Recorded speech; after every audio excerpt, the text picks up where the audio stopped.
Yes, magandang hapon Pilipinas at Happy New Year po sa mga Pilipino at siyempre hindi lang po sa Pilipino, lahat po ng mga kababayan natin kahit sa mga sulok ng mundo. Happy New Year po sa lahat.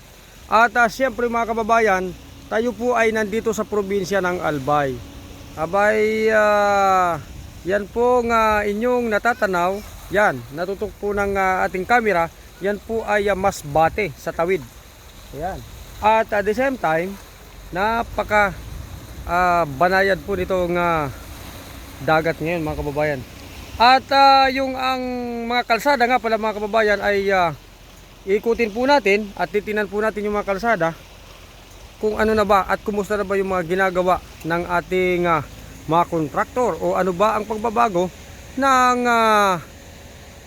sabi nga ay ano ba ang pagbabago sa ngayon at saka noon at saka ngayon, ayan. At ang JTV Philippines po ay samahan nyo po.